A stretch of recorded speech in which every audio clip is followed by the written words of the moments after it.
Welcome back to normal baseball. We have just 1 week left in MLB's regular season. We're getting ready for the playoffs, and there are a couple playoff races that are growing tighter and tighter with just a limited amount of games left to play. Welcome back to normal baseball. I'm Alex Normal Dog.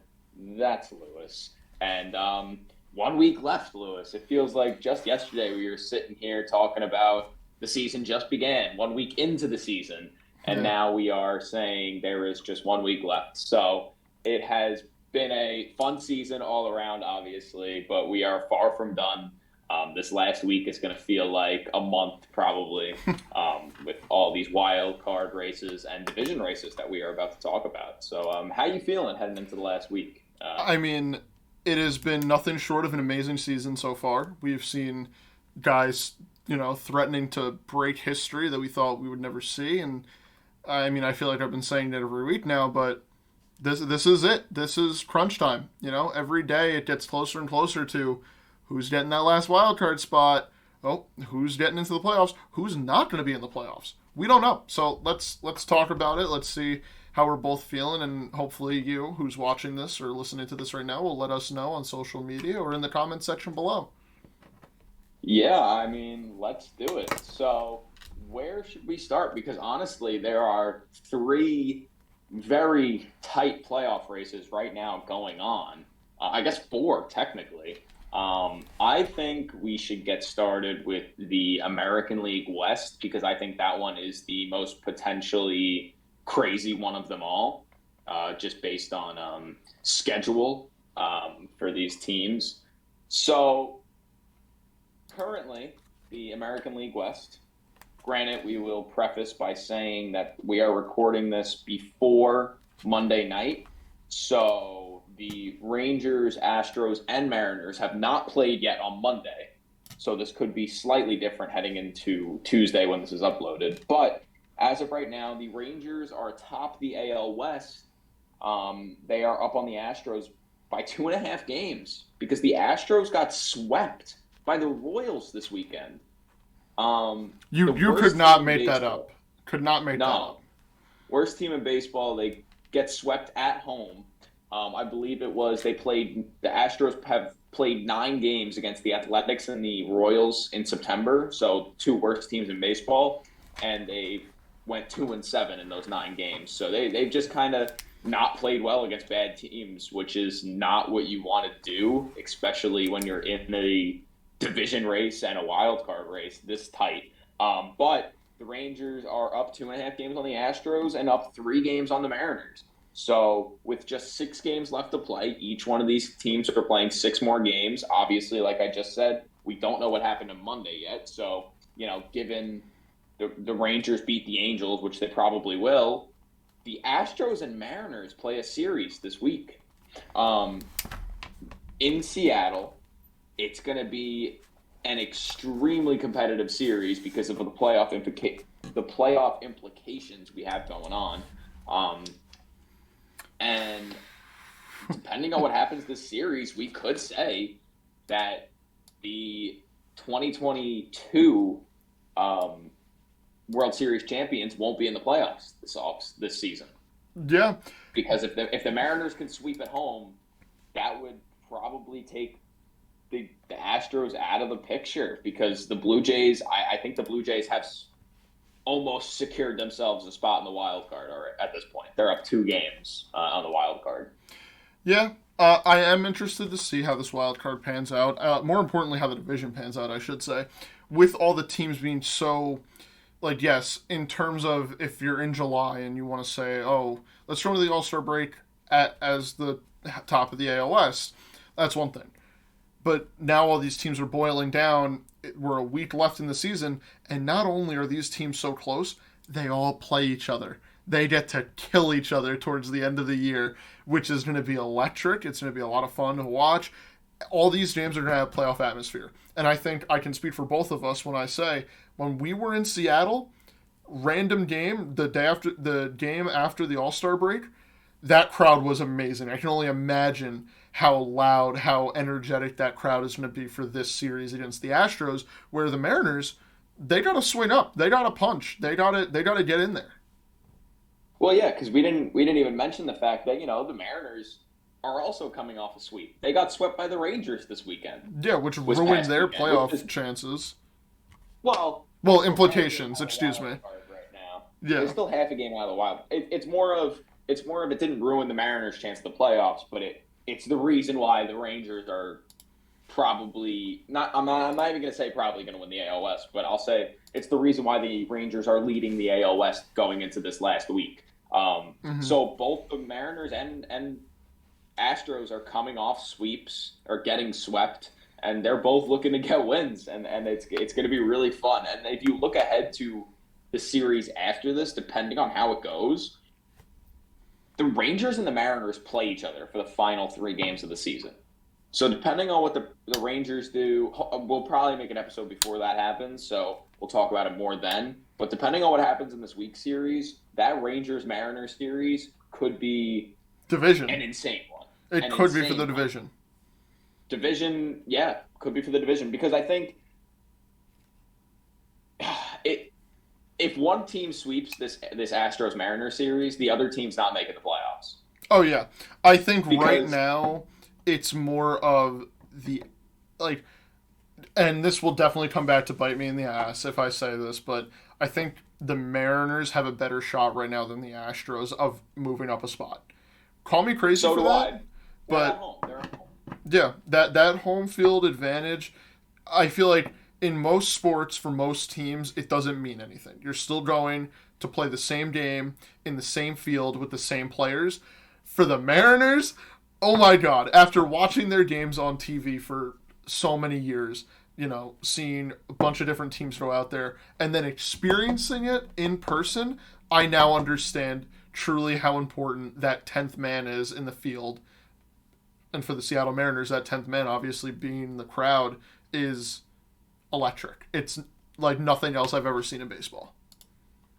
Yeah, I mean it's certainly going to be a big thing for them going into the series. The fact that they are at home, I think that benefits them a lot. But at the end of the day, it's still a fact of you got to get it done. You got to be able to win these games, and especially with the pitching matchups we're going to see. Obviously, the Astros have a lot of good pitching. They got Verlander going tonight.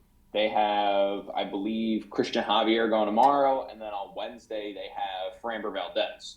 So 3 pretty good pitchers. While yes, Javier has struggled a little bit more this season, so that might be the game that if even if they lose tonight, obviously we don't know yet if that happened. If you're watching, you know what happened. Yeah. But if they lose tonight, they have a good chance against Javier the next day. And for them, they have Luis Castillo going against Verlander tonight, and George Kirby the next day, and then who's pitching for them on Wednesday would be uh, Logan Gilbert, maybe? no, uh, looks like Brad Miller or Bryce Miller. Sorry, Brad. Oh, Brad. Bryce Miller. So they have the top of their rotation coming into the series, and I think this is the um, bloodbath series. If it's you like baseball and you're listening to this, watch this series. watch this series for sure. There will be no better baseball played, and you can say, "Oh, but it's going to be boring because both teams are going to be, struggling to get everything." Justin Verlander against 2023 Luis Castillo, two of the Yeah, greatest pitchers in the American League right now, going head to head. yeah, it's going to be fun. Obviously, that game has already happened by the time this came out, but even the pitching matchups after that are going to be fun. Um, if I had to, guess what was going to happen, I'd probably see the Mariners take 2 out of 3. I don't know if they'll sweep because you have to think. You Ooh. can talk about that. You can talk about that home field advantage all you want. Remember last year when the Astros didn't they sweep them? Oh, Uh, the Astros so swept the in a wild card Mariners. in the wild card series, right? No, For the division. yes, in the divisional series, the Mariners got swept by the Astros. Yes, Right, right. So you got to remember the Astros can still do it better than they anyone. they bang, they bang. Not to mention they did win the World Series last year. They got a ton of veterans, a ton of playoff veterans as well. So they're used to the Yeah, big moment. It's going to be a fun series. And I Agreed. think the even crazier part is not even looking at the division, but looking at the AL wild card because the Blue Jays have pretty much cemented themselves in there. I mean, they play the Yankees this week. Um, One can assume they're probably going to win all three games because they're playing at home. And then they play the Rays for three games at home, and they could definitely beat the Rays as well. So, in my opinion, I think the Blue Jays should be making the playoffs at this point. I think if they don't make the playoffs, they have royally screwed up because that would they're two games ahead, and three AL West teams are battling it out right now, and they play each other this week. So one of the teams is losing no matter what, you know. Yeah, So it feels Blue like Jays, I Toronto think should be a shoo-in. they're in a comfortable spot right now. So that makes the series with the Astros and the Mariners even bigger this week, and even with depending on what the Rangers want to do this week. They play the Angels and the Mariners, so Yeah. some big series for the AL playoffs coming up. My only concern with the wild card, I'll just talk about the AL wild card as a whole right now, is that yes, while these teams are beating up in each other, if I'm Toronto, I am still going to do my best to go into the playoffs as hot as possible Of because course, we have seen things like that, like this happen before in any sport, where a team is essentially a shoe in because like they're the last one from their division and blah blah blah blah, or their conference, for example, and they go into the playoffs cold and it just ruins them. Blue Jays fans thought that they had it in the bag against the Mariners when they were up. What was it, 9-0 in the sixth inning? And the Mariners came I back to won. win Yeah. that game. Like you can never guarantee anything in the playoffs, and the best way to at least guarantee yourself that you're in the best position possible to win in the postseason is to win as much as you can in the regular season. Sure, some people would say that the Toronto Blue Jays underperformed just as much as the Astros underperformed in terms of both of them should be comfortably trying to compete for their division, not competing to fight for a wild card spot. So Toronto, take care of business. As for the AL West, guys, kill each other. Let's see some chaos. You know, tie the season series and then tie for the third wild card spot. Let's make it some fun. Yeah, it's only going to get more chaotic as this week goes on. Hopefully, at least, because you know what we do around here. We root for chaos. Rooting That's for the most chaos. fun. That's the most fun option here. Um, and I'm excited to see what comes of that.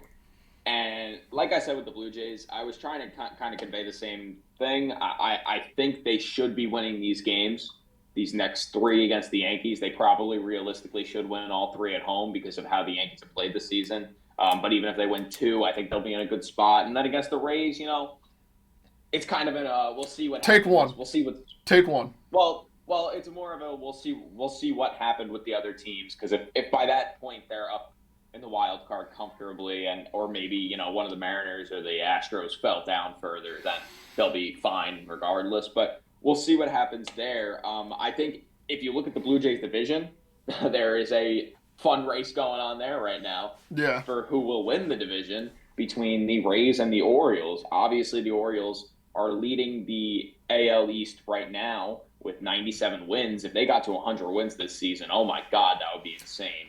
Um, but the Rays are 2.5 games back. You know, the Rays are 2.5 games back, and they finish against the Red Sox and the Blue Jays, two teams that, you know, this season especially, they have. Wait, the Rays play the Red Sox and Blue Jays? Yes, that's where they finished this Mm. season. They're playing the two against the Red Sox this week in Fenway, and then two in Toronto, like we spoke about this weekend.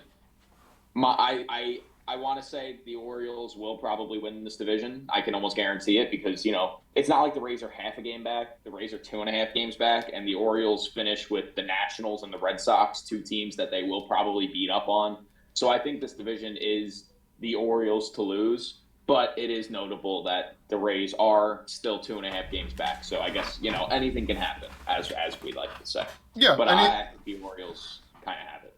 I agree. Like you said, of course, anything can happen. What does interest me is to see how the Orioles want to go about these last 5 games because although we're saying like, yeah, they should have it, you know, that offense is very good. How do they want to approach their postseason? They already moved Jack Flaherty to the bullpen, which I think was a great move because when you're talking postseason, unless it's the World Series, in all honesty, you can make it through to the World Series with only 4 starters or 3 starters, even, depending on how good your teams are. So I want to see what the Orioles want to do to close out the regular season, and hopefully we'll see some sort of strategy as to what they want to do. The Orioles have not been in the playoffs in a long time, and none of the players on this roster really have experienced playoff baseball besides maybe attending a game when they were younger, which was probably not that long ago for a lot of this roster. So I think Tampa is the one that wants to win. The Orioles, first year for The Orioles want to win too. No. But let me finish. But for the Orioles, making it to the ALCS, I don't want to say it's playing with house money, but is a great first step in the direction of their franchise for what might be the next 15 years with this core of young guys, including Jackson Holliday, who hopefully will be playing next year. Like, this Baltimore team is scary, 100%. and there's no way that they don't keep just going up from here. I agree. I think, this is going to be, regardless of how you look at it, they're already in the playoffs. This is going to be a huge stepping season for the Orioles. Obviously, you could say no shit. They've won 97 games already, and they're making the playoffs with one of the youngest rosters in baseball. Yeah, blah blah blah. I get it. What I mean is that this team is going to gain playoff experience. They'll make it past. I think they'll probably, without giving too much away, they'll probably make it past a couple rounds, or 1 or 2 rounds. And I think that amount of experience for a young team like that, even though it's just 1 year of experience, is going to speak volumes. And yes, you said Jackson Holliday. I think he's probably going to be their opening day starting shortstop next season. I hope to God he is. If they come and make the playoffs next season, even if Jackson Holliday doesn't have the experience, the rest of the team knows what the playoffs feels like now. And that'll probably rub off on him pretty quickly. So I think this season, no matter which way you look at it, if they win the World Series, obviously that's amazing. Again, no shit, that's amazing. But even if they come short, it still would be a great season, and I still think there's so much to look up for Orioles fans, even if they were to lose the World Series. Because, last year, if you're a Phillies fan, losing that World Series, damn, we caught fire. That's why we made it to that World Series. And I'm not saying this season they can't make it to the World Series, but this season it's going to be a lot more harder path. Of a path. See, we say a harder path, but we said that about them last year, and that's the beauty of the playoffs, is that anything can happen at any given time, and I'm there for that. Just to point out, as of right now, of the time of this recording, we're recording at 8:30 on Monday night, the standings have essentially AL East versus AL West in the ALCS. Going to be a lot electric. Yeah, no matter which. Because the Twins are not going to win a playoff game. Twins are not winning a playoff game. Just skedaddle. They can't. They can't. They're not allowed to. Yeah. And then it's against the rules. And then on the other side, whether in the National League Division Series, Braves Phillies, we saw that last year. That's a rivalry for the history books in the making. Adding the playoffs on top of that is going to be great. Or the Diamondbacks, of course, which would be amazing to see them. I don't want to discount any team there. The only team that I will not guarantee in the next round is the Twins. But then on the other side, the Dodgers would have either the Brewers or the Cubs, which we've seen before, and these teams are completely reloaded, ready to just kill each other on the field. This is going to be such an amazing playoff experience, and as much as I want to say, let's fast forward to that, this could look completely different come next week. Yeah. This upcoming series, these next 3 games for every single team, is going to tell a lot about how the playoffs, because I think, after this series, we will have a very good look at what the playoffs will look like. But again, like you were saying, if you look at the National League, the Dodgers, the Braves, the Brewers, they're all in. But the wild card, no one's guaranteed yet. No one. And that's what makes it so much fun. aside from the Phillies, who technically haven't clinched yet, but I think that they most They've, definitely will at some point. I'll So clinch them. I'll clinch them. Put the they're they're X. five, they're 5 games up with 6 games left to go. So they just have to win one more game in these next 6 games, and they should do that. So I'm not worried about them. But Yeah. if you look at that, there's you could realistically say technically there are 6 teams right now fighting for 2 wild card spots remaining. The Padres and the Giants, they're both 5 games back, but anything can happen because these wild card teams in the NL don't play each other. Actually, the Padres and the Giants play each other, but that's about it. So technically, it is possible. If all the other NL wild card teams lose and the Padres start winning or the Giants start winning, it's possible. But if you take away those two, it's a 4-team race for 2 spots. It's between the Diamondbacks, Cubs, Marlins, and Reds. And I think this is going to be an absolute dogfight because while, yes, the Reds sit 2.5 games back, they play the Guardians for 2 and then the Cardinals. They could easily win all 5 of those games. And at that point, they wouldn't control their fate. But I think, obviously, it would help. I think the Cubs are in danger of falling out of this playoff spot because the Cubs have the Braves and the Brewers left. That is a terrifying last few games Yeah. in that schedule.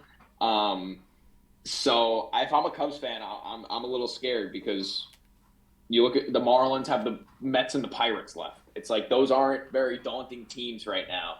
You're out of all these wild card teams, the Cubs are playing the hardest schedule in these last 6 games. So I'd be scared if I'm a Cubs fan.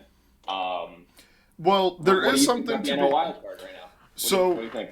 There is something to be said of, although the Cubs, yes, the teams are the hardest. You do have to remember that the Marlins are going on the road to New York, which we are in New York. The weather is terrible here and is expected to be pretty bad moving forward, right? And then they go to Pittsburgh, where it's going to be freezing cold. These are south. These are the boys down south. They don't like the cold, So maybe that affects their play a little bit. Hoping that it doesn't, because in my non-biased Miami Marlins fandom, I want the Marlins in the playoffs. But Lone Depot gets pretty cold sometimes. Lone Depot does get cold, but nothing like the real cold of the northern half of the United States. It does not get. Yeah, I mean, But with the other weather conditions, just pointing it out to point it out, just because that's always something interesting. How do they play in different weather scenarios? The Reds, I'm worried about. Playing the Guardians and then the Cardinals, 2 teams that have underperformed this season, definitely want to spoil another team's chance of getting into the playoffs. The Cubs, obviously, Braves and Brewers, good luck. Well, and the Cubs play both those series away. The Cubs aren't even home for those series. That's another thing. And the Reds, I'm worried about them just because they're 2.5 games back. So even if they win all 5, they have to get really lucky to get in at this point. Mm-hmm. But still, pray that the Diamondbacks and the Marlins, and they'd have to pray that all the other teams just kind of lose out, not lose out, but lose a majority of their games. And I think it's fair to say they only have 5 games left too, as all the other teams have 6. So I think it's also fair to say that even if the Reds don't make it, and Reds fans, if you're listening, please listen to me. Even if the Reds don't make it, still a wildly successful season. You had some of the best baseball games we could have ever watched outside of that one, 7-game win streak from the Oakland Athletics against the Rays, too. Besides that, the Reds calling up all these young guys, Ellie De La Cruz bursting onto the scene, hitting a triple in his 14th MLB a game or something like that, was amazing. The Reds have had a successful season no matter which way you paint it, and it only means that they should be going in the right direction moving forward.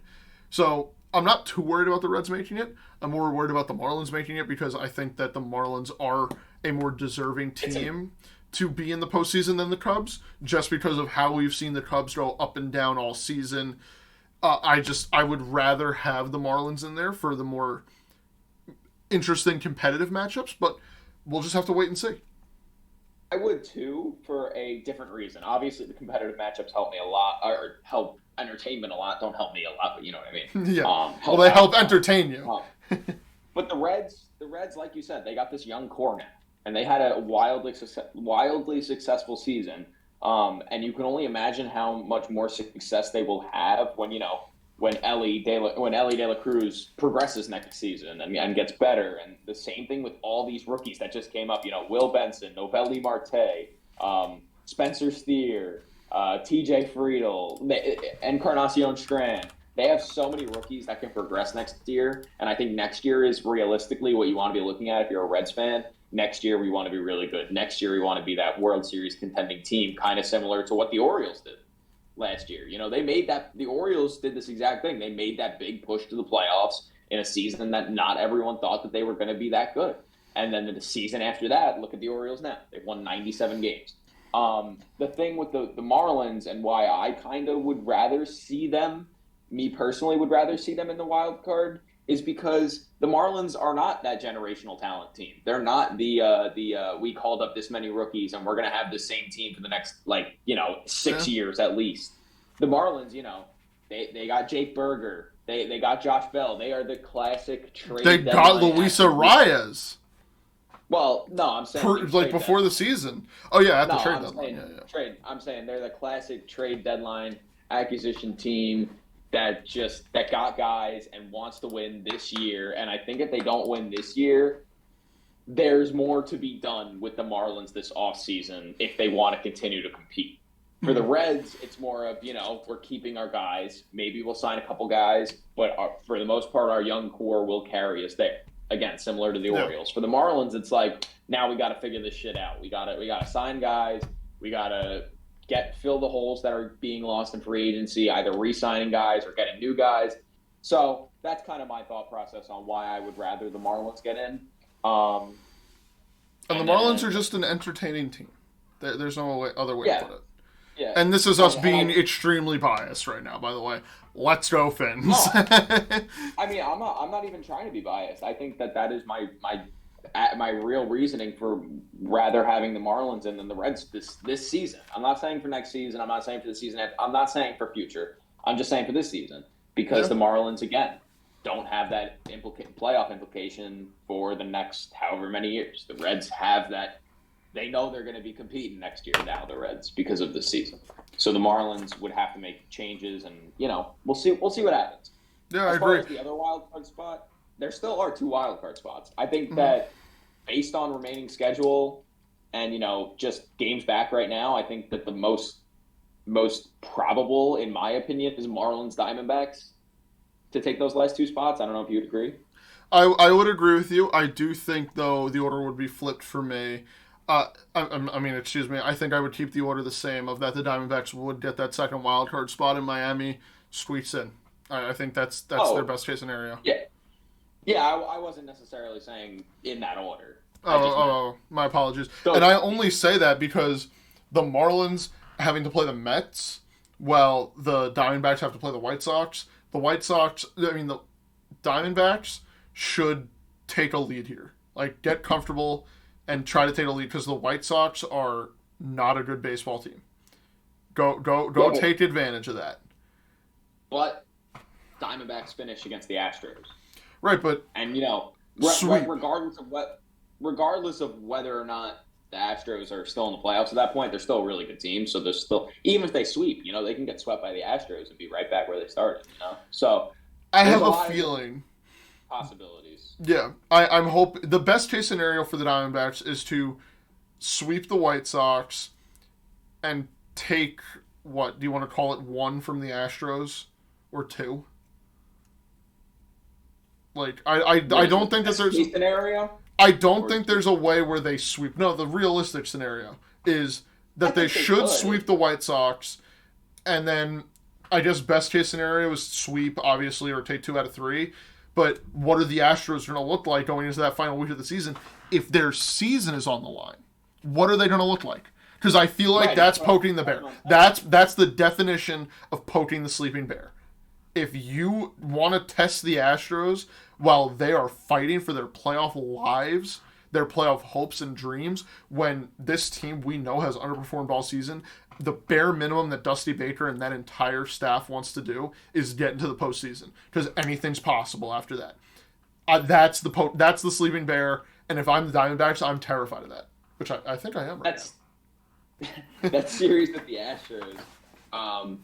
We won't know what that series will look like until The the day Astros of. play the Mariners this week. Yes, because the Astros could still be in it. They could, take 2 of 3, or even if they lose just one, or That's rather, the same even if they thing. win. No, sorry. Even if they win just one, even if they lose 2, they'll still be kind of in it. So Just unless they get because, swept, yeah. unless they get swept, they will be going into Arizona guns a-blazing. And I think that will be a really fun series to watch. If you're looking for a final series to look out for, I'd say Diamondback to Astros might be the craziest one to look out for because it's 2 different teams fighting for the playoffs in 2 different leagues, but they're playing each other. Yeah. So it's just a big series. It would be a big series all around. It'd be kind of cool to watch. But again, that all depends on what happens this week. Wow, we just spoke about essentially the wild card races for 30 minutes. Round of applause for us. Round of applause. Well done. Well done. We just did everything. We kind of got everything. Those were all the important big races. Everything else is far. Obviously, the Braves ran away with their division. Yeah. 100 wins. Side note on the Cubs, Dodgers. really quick. Dansby going back to Atlanta, first time. Yeah, that's gonna be fun. That'll be interesting. I mean, I hope that there's some sort of I don't want to say a ceremony, but I hope that there's something of value because obviously Dansby brought them a World Series ring just as much as Freddie did and everyone else on that 2021 Braves team. He was a big part of the team for a long time. Yeah, for a long time, and just the World Series is the topper. Do want to point out, by the way, we were speaking about the Reds and how we're worried, and well, not worried so much as their generational talent is something that we have to look out for. Ellie De La Cruz, did you know he's striking out at a 34.5% rate? Like, yeah, he really hasn't been. He's dropped below a 700 OPS at 685, Yeah. and it's upsetting to me because if you watch his at bats, it's clear that he no longer is the best player on the field, and I think that's pretty blatantly obvious with 99% of the players in Major League Baseball is that they're never the best. There's only one Shohei Ohtani, there's only one Aaron Judge, there's only one Ronald Acuna, one Freddie Freeman, all that. This is him struggling because we're seeing him miss on the pitches that usually pitchers hate throwing. High fastballs, those curveballs that sweep into the zone, not out of the zone. And he's missing on them, which concerns me. Definitely an off-season topic, but just want to throw it out there like, hey guys, Ellie De La Cruz has kind of been struggling recently. Well, that's why I said, let the guys progress over the offseason. That's what you're hoping for if you're the Reds, because I meant to talk about that as well. Ellie De La Cruz, he came off to this really, really hot start in the majors. He's batting 229 right now. Teams have figured him out fairly quickly. He's missing these pitches, and they're just continuing to throw the pitches that he's missing, and he's not. He's not learning. He's not learning. Right, but I think he will. Obviously, I think it's just rookie struggles. You see this with a lot of rookies. They come up to the majors and they just start striking out at this insanely high clip. You look at a guy like Anthony Volpe on the Yankees. He obviously hasn't had an amazing rookie year in terms of batting average. If you want to go back a few years, you can look at Carlos Correa, who really struggled for, I want to say, a couple of months during his rookie season when I don't want to say he looked the exact same as Ellie De La Cruz, but his rookie season, he didn't put up the Carlos Correa numbers that we've come to know him for putting up. He was Right. definitely well below that. It takes time. Baseball is the hardest sport in the world to perfect. Succeeding 30% of the time makes you an all-time great. That's the way of baseball. Batting Right. 300 is amazing. And by the way, Ellie still has 33 steals somehow, so his legs still work. So he just needs to get on base a little bit more, and he'll be even more dangerous than he has been. Yeah, So for sure. I don't know. That's really all I got.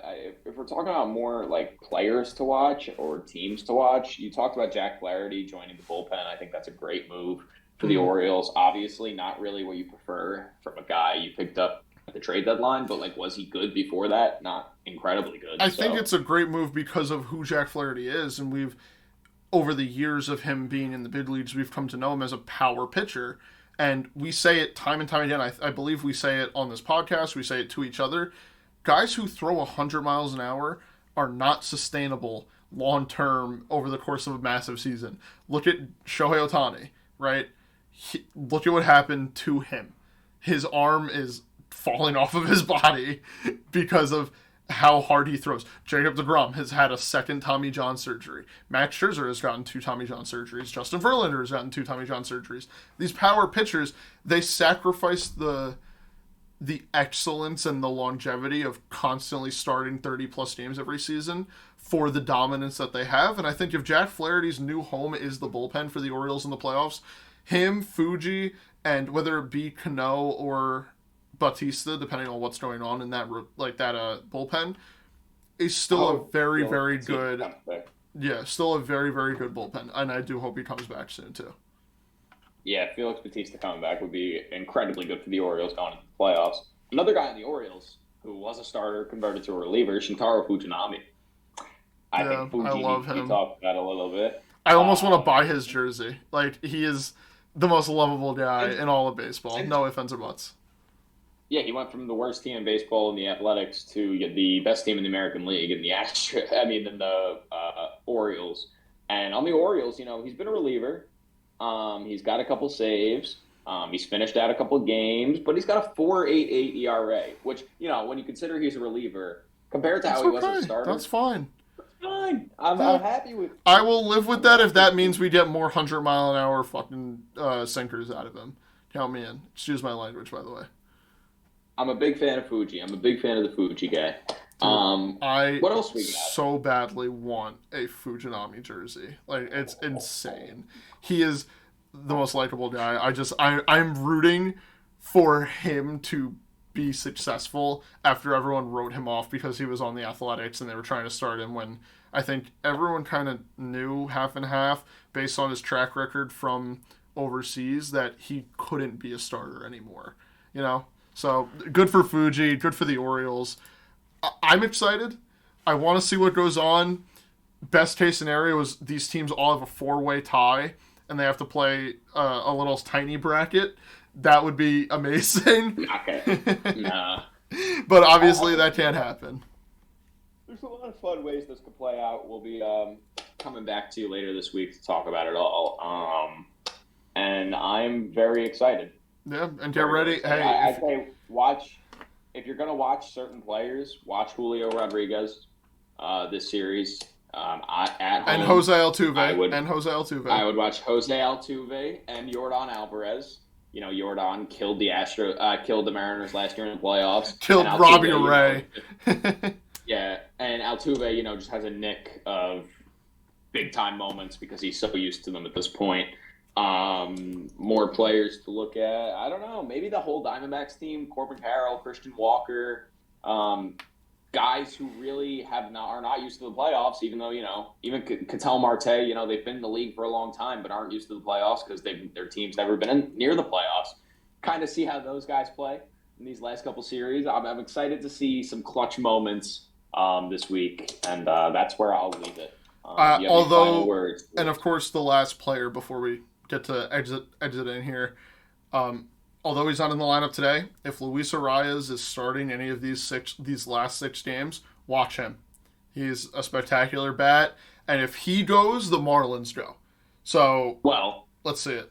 He's not in the lineup today because the Marlins aren't playing today. Oh yeah, you're right. They are not playing today. That's true. Anyway, I don't think Josh Bell's in the lineup either. Now that I think of it. Yeah, I don't think Jake Berger. I don't think Jorge Soler. I don't think Brian De La Cruz. I don't think anyone's in the lineup. They're just putting out no one. I wonder why. But yeah, definitely tune in. Watch as much baseball as you can because these division races, even if they're not your favorite team, this is going to be some of the best regular season baseball we have seen all year. I mean, it's shaping up that way. Enjoy it, have fun, and, as I think we say almost every episode, let's go baseball. Let's go baseball. It's going to be a fun end to this season. We look forward to having it with you guys. And playoffs are beginning as well, so that should be fun. Thank you guys for watching, listening. If you enjoyed, make sure to leave a like or follow the podcast and share with your friends because obviously that helps us out a lot. Thank you guys. We will see you guys in the next one. Let's go baseball. Root for chaos. Uppy.